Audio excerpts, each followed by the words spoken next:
Hello everyone, good evening. आज 25 फरवरी 2026 है। Daily current affairs MCQs analysis में आप सभी का स्वागत है। आपको पता ही है कि हम डेली 10 जो एमसीक्यूज़ हैं वो जो करंट अफेयर बेस्ड हैं उन पर हम डिस्कशन करते हैं। साथ ही करंट अफेयर्स के साथ हम स्टैटिक को जोड़कर यहाँ पे पढ़ाई करते हैं। मैपिंग को पूरा प्रैक्टिस करते हैं। मैपिंग सारी यहाँ पे आपको सारी इमेज के फॉर्मेट में आपको मैप मिलते भी हैं। जैसे अगर आप देखोगे बैकॉल एक न्यूज़ में थी तो उसके रिलेटेड मैप है। फिशिंग कैट है तो कैट स्पीसीज से रिलेटेड जो मैप है। वेरियस जो लेक्स हैं उनका कंपैरिजन यहाँ पर है। तो यहाँ पर हम क्या करते हैं कि कंप्लीट एनालिसिस करते हैं। हिंदी इंग्लिश दोनों में पीडीएफ कंप्लीटली फ्री मिलता है हमारे टेलीग्राम चैनल पे। और हमने ये डिस्कशन जून से शुरू किया है, लेकिन अगर आप यूपीएससी 2026 दे रहे हैं तो अगर आप देखो या कोई भी गवर्नमेंट एग्जाम देने वाले हैं तो आप जुलाई से करंट अफेयर 1 जुलाई से सारे करंट अफेयर आप देखना स्टार्ट कर सकते हैं। सारी पीडीएफ आपको कंप्लीटली मिल जाएगी टेलीग्राम चैनल पर। चलिए शुरू करते हैं, बात करते हैं पहली न्यूज़ की। पहली न्यूज़ थी traditional knowledge digital library. Traditional के बारे में टीकेडीएल या जो ट्रेडिशनल नॉलेज डिजिटल लाइब्रेरी होती है ना उसको लेके है। तो यहाँ पे क्या करंट अफेयर है, क्या न्यूज़ है, तो भारत ने क्या किया है, ब्राज़ील की संस्था आईएनपीआई है ना, जो वहाँ की इंटेलेक्चुअल प्रॉपर्टी के लिए एक संस्था है, और भारत की एक संस्था सीएसआईआर है, सीएसआईआर है ना। तो इसके बीच में क्या हुआ है कि जो ट्रेडिशनल नॉलेज है उसको लेके एक कोऑपरेशन एग्रीमेंट साइन हुआ है ना। अब दोनों चीज़ें जानना जरूरी होता है। आखिर ये टीकेडीएल है क्या। देखिए 2001 में भारत सरकार ने एक इनिशिएटिव शुरू किया। भारत सरकार में से जो सीएसआईआर जो हमारा संस्थान है, जो कहते हैं कि सेंटर, अगर आप देखें कि council of scientific industrial research है, इसने क्या किया, आयुष मंत्रालय के साथ एक पहल शुरू की जिसमें पर्पज ये था कि जो भारत का ट्रेडिशनल नॉलेज है, मतलब हमारा जो पुराना नॉलेज चला आ रहा है, आयुर्वेद का नॉलेज हो, यूनानी का या सिद्धा सोवारिक का, योग का, ये जो सारा नॉलेज है उस पर जो गलत तरीके से पेटेंट अलग अलग देश में लोग करवा लेते हैं, इस अनुचित पेटेंट को रोकना है। तो ये यहाँ पे पर्पस था। और जो हमारा ट्रेडिशनल नॉलेज है ना, जो टीकेडीएल जिसे बोला जा रहा है, उसको क्या करना है, कंजर्व करना। तो ये किसने शुरू किया, भारत सरकार ने शुरू किया, इस पहल को शुरू किया है। ठीक है। अब अगर हम देखें यहाँ पर ब्राज़ील ने भी समझौता यहाँ पे साइन कर लिया है। ब्राज़ील के पास भी इस तरह का बहुत सारा नॉलेज रहता है। तो ये समझौता दोनों के बीच में हुआ, भारत के बीच में और ब्राज़ील के बीच में। तो ये तो चीज़ें आपने यहाँ पर देख ली, ट्रेडिशनल नॉलेज आपने समझ लिया क्या होता है। ठीक। अब यहाँ पे स्टेटमेंट्स क्या बन रहे हैं।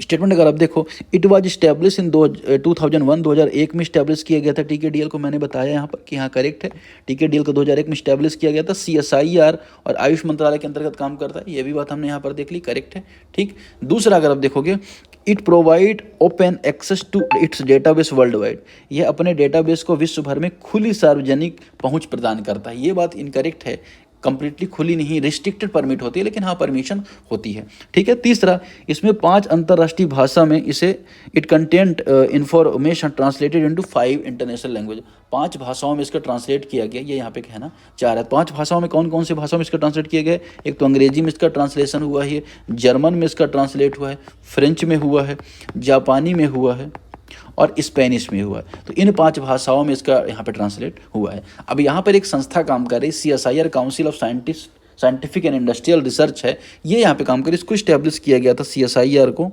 कब, सीएसआईआर को इस्टेब्लिश किया गया था 1942 में।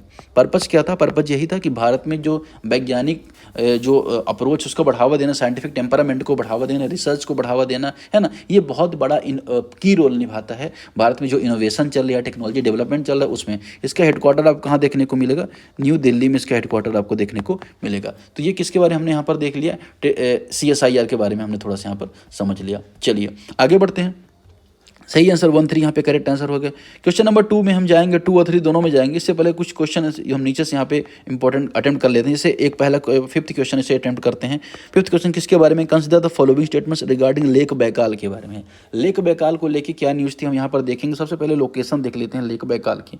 देखिए यहाँ पर आपको यहाँ पे आपको एशिया कॉन्टिनेंट दिख रहा है, हम यहाँ पे आप देख पा रहे हो, ये रसिया वाला रीजन है। आपको ये लेक ये दिखेगी, इसी लेक को यहाँ पे दिखाया गया है, इसे लेक बैकाल बोला जाता है।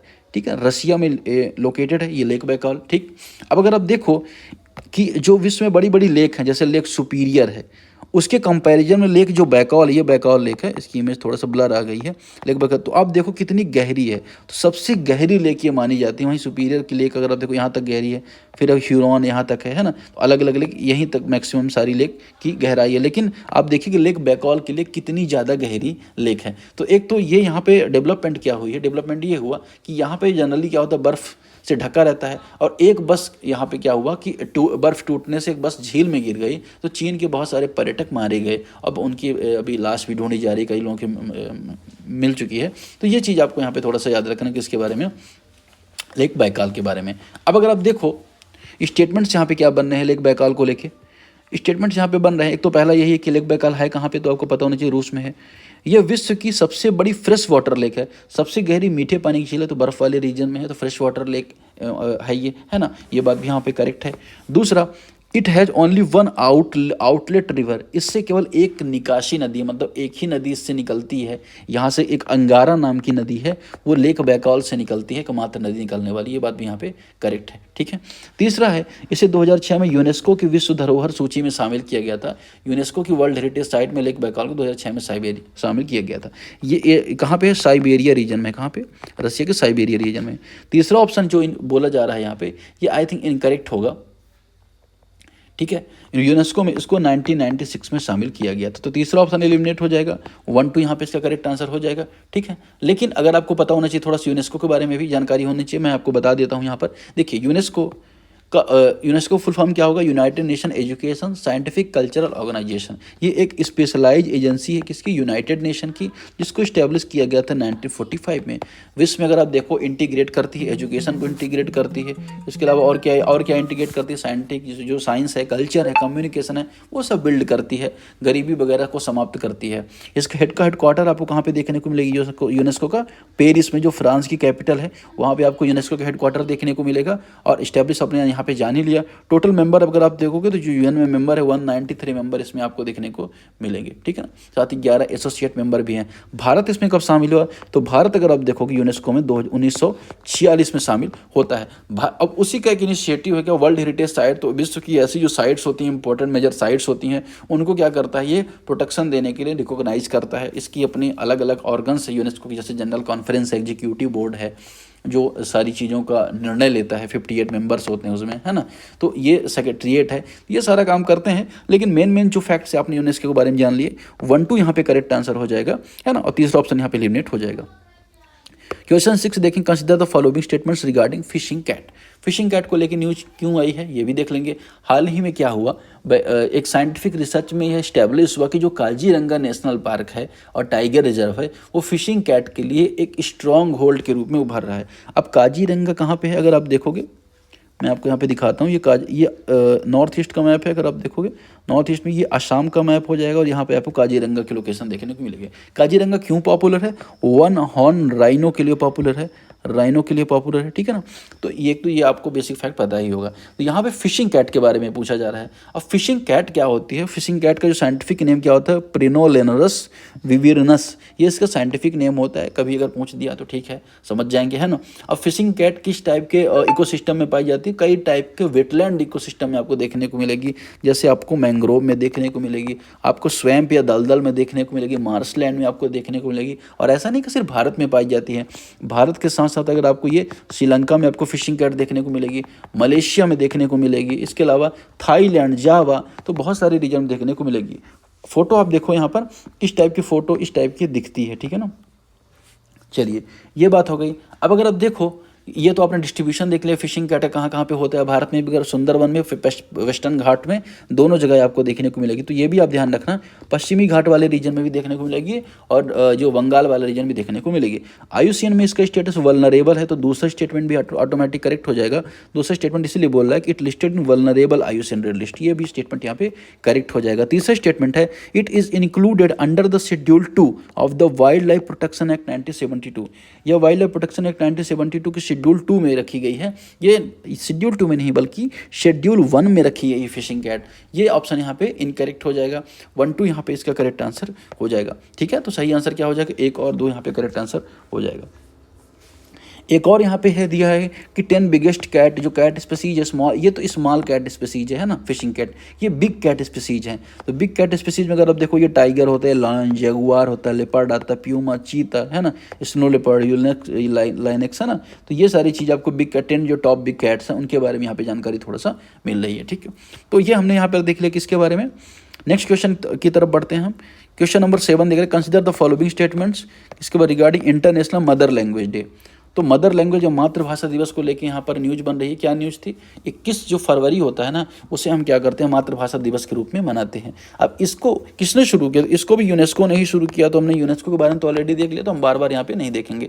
यहाँ पे यूनेस्को ने जो इंडिजिनस पीपल होते हैं, स्वदेशी लोग होते हैं, या जो वहाँ के खास मूल निवासी होते हैं, उनको ध्यान में रखते हुए इस पहल की शुरुआत उन्होंने की है। ठीक है, अब ये पहल क्या है, एक डिकेड चल रहा है 2022 से लेकर 2032 तक। उस डिकेड का नाम क्या है? International decade of indigenous language, स्वदेशी भाषा का अंतर्राष्ट्रीय दशक, ये चल रहा है। इसको लेके यहाँ पर 21 फरवरी को ये डे मनाया गया है। ठीक है, ये माना जाता है कि विश्व में लगभग 6 से 7 हज़ार भाषाएं बोली जाती हैं। अब इन 6-7 हज़ार भाषाओं में 40% से ज़्यादा भाषा जो हैं वो खतरे में आ चुकी हैं, क्योंकि ज़्यादातर अगर आप देखो इंग्लिश बोली जा रही है ना, इंग्लिश को बढ़ाया जा रहा है, तो लोकल भाषाएं जो हैं वो खतरे में आ चुकी हैं।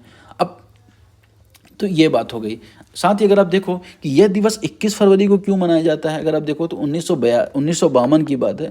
बंगाली भाषा आंदोलन को ध्यान में रखते हुए यहाँ पर अगर आप देखोगे कि इसको यहाँ पे सेलिब्रेट भी किया जाता है। ठीक है, साथ ही यूनेस्को ने क्या किया, 1999 में इसको अंतर्राष्ट्रीय मातृभाषा दिवस घोषित कर दिया। ठीक है, अब 2000 से क्या किया, सन 2000 से विश्व के सभी देशों में मनाया जा रहा है। 2026 में क्या थीम था इसका? 2026 में इसका थीम था, यहाँ पर मैं लिख देता हूँ, यूथ, आप लिख लीजिएगा, वॉइसेस ऑन मल्टीलैंग्वेल है ना, बहुभाषी एजुकेशन, यूथ की आवाज़, बहुभाषी शिक्षा हेतु यूथ की आवाज़, ये यहाँ पे इसका थीम था। ठीक है, स्टेटमेंट्स आपने देख लिया, पहले तो करेक्ट ही हो जाएगा। यूनेस्को ने घोषित किया था 1999 में, ये भी ऑप्शन यहाँ पे करेक्ट हो जाएगा। तीसरा, इट कमोरेट 1947 से नहीं बल्कि 1952 से इसको सेलिब्रेट किया जाता है, बंगाली भाषा में जो आंदोलन होता है उसको ध्यान में रख के। 1-2 यहाँ पे करेक्ट आंसर हो जाएगा। अगले टॉपिक की तरफ बढ़ें। क्वेश्चन नंबर 8 है, किसके बारे में? Consider the following statements regarding Cuba. Cuba के संबंध में स्टेटमेंट है। क्यूबा क्यों न्यूज में है, आप ये भी जान लीजिए।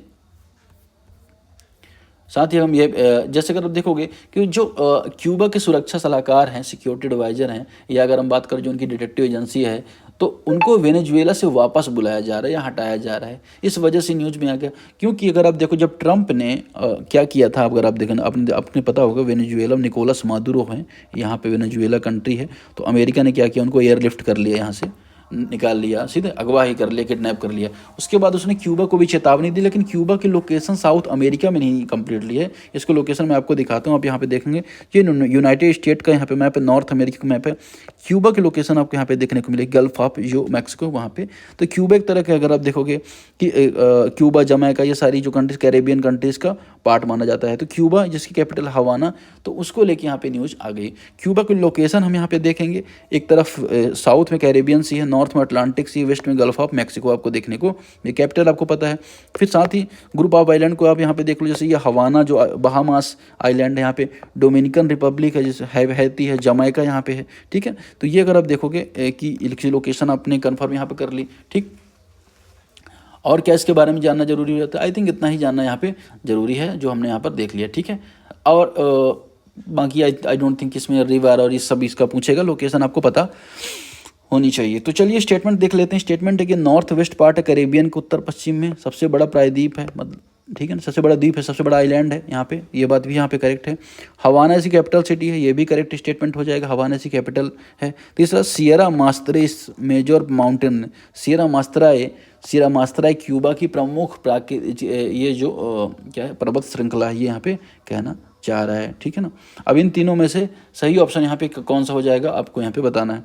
अगर आप देखोगे आई थिंक 1, 2, 3 इसमें सारे करेक्ट हो सकते हैं, लेकिन एक बार हम लोग यहाँ पर देख लेते, करेक्ट है। ठीक है, तो तीनों की तीनों स्टेटमेंट यहाँ पे करेक्ट है। कैपिटल हवाना है, माउंटेन रेंज आपको सियरा मास्त्रे है, और लार्जेस्ट आइलैंड आपको कैरेबियन यहाँ पे देखने को मिलेगा। ठीक है, आगे बढ़ें, आगे बढ़ते हैं क्वेश्चन नंबर 9 की तरफ। लेना कैपावीर के बारे में देखते हैं। लेना कैपावीर क्या है, जो न्यूज़ में था हाल में, जो जिम्बाब्वे ने क्या किया, लेना कैपावीर नाम का एक लॉन्ग एक्टिंग इंजेक्टेबल HIV रोकथाम दवा का रोल आउट उन्होंने किया है। ठीक है ना, तो ये क्या है, एक तरह की अगर आप देखोगे HIV रोकथाम की दवा, HIV ह्यूमन एफिशिएंसी जो वायरस है, एड्स के संबंध एक्वायर्ड इम्यून डेफिशिएंसी सिंड्रोम से लेके वायरस है, उसको लेके अगर आप देखोगे एक तरह का क्या है, ये इंजेक्शन का एक सिस्टम मैकेनिज्म है। ठीक है, तो दुनिया में पहली वर्ष में 2 बार दी जाने वाली इंजेक्टेबल ये दवा है। ठीक है ना, तो एक दवा है लेना कैपावीर, किससे संबंधित, HIV संबंधित, HIV एड्स से संबंधित है ना। अब इसमें एक वर्ड यहाँ पे यूज होता है, PrEP, इंजेक्टेबल प्रेप है। ठीक है, प्रेप मतलब क्या, प्री एक्सपोजर प्रोफाइलिक्स एक ऐसी दवा हो जाती है जो उन लोगों को दी जाती है जो HIV निगेटिव हैं, लेकिन वो क्या है, रिस्क में है। अगर कोई व्यक्ति HIV निगेटिव है लेकिन वो रिस्क में है कि HIV हो सकता है उसको, तो ये जोखिम को क्या करती है, कम कर देती है। ठीक है, तो ये चीज़ कहाँ पे ये चीज़ खोज हुई है, तो जिम्बाब्वे कौन सी कंट्री, अफ्रीकन कंट्री, तो वहाँ पे ये चीज़ खुद सामने आई है। ठीक है, स्टेटमेंट से it is long active injectable HIV prevention drug, correct है यहाँ पे, दीर्घकालिक प्रभावी दवा है, प्रत्येक 6 महीने में एक बार दिया जा सकता है कि भाई किसी को खतरा है कि HIV हो सकता है तो वो इस तरह की दवा ले लेगा, अगर इसको है ना लेना कैपावीर को, तो उसका जो HIV खतरा है वो कम हो जाएगा। तीसरा, it belong to the class of reverse transcriptase, है ना, रिवर्स ट्रांसक्रिप्टेस की श्रेणी से संबंधित है।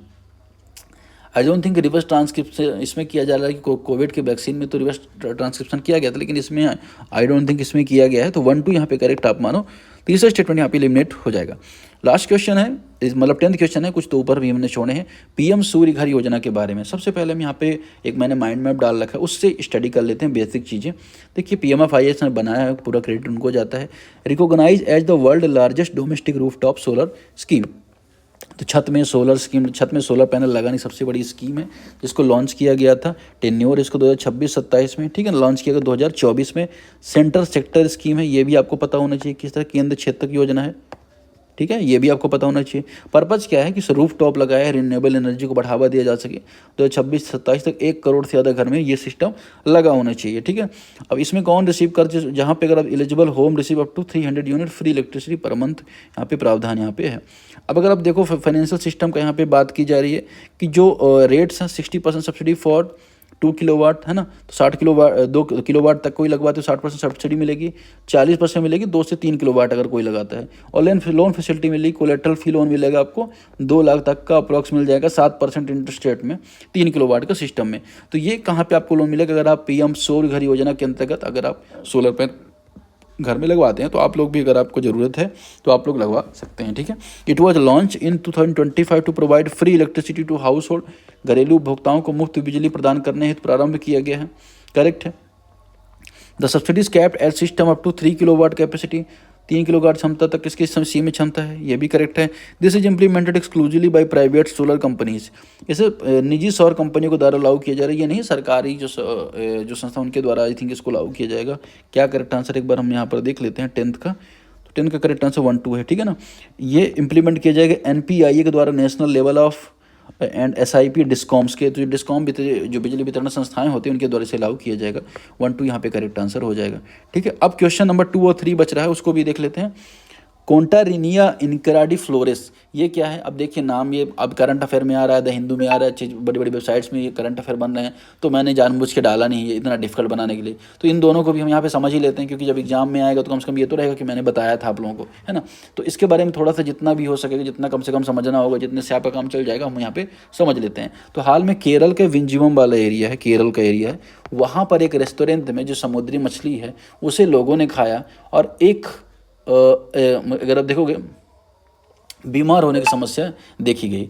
अब जो बीमार होने की समस्या देखी गई उसमें यह मामला टेट्राटॉक्सिन नामक एक, अगर आप देखोगे न्यूरोटॉक्सिन से फूड जो हो उनका कंटामिनेट हुआ है, इस वजह से यहाँ पे न्यूज़ आई। ठीक है, तो अगर आप देखो मरीन न्यूरोटॉक्सिन है, समुद्र में पाया जाने वाला न्यूरोटॉक्सिन है, समुद्र के जीवों में पाया जाना। Chemical formula I don't think आपको याद रखना पड़ेगा। ठीक है, ये कई कुछ मछलियों में पाया जाता है टेंटॉक्सिडन, और कुछ जो एम्फीबियंस है उसमें भी ये पाया जाता है। ठीक है, तो ये क्या है आपको पता होना चाहिए, समुद्र में पाए जाने वाला एक तरह का टॉक्सिक एलिमेंट है जो फूड में मिल जाता है, फूड से लोगों में हो सकता है।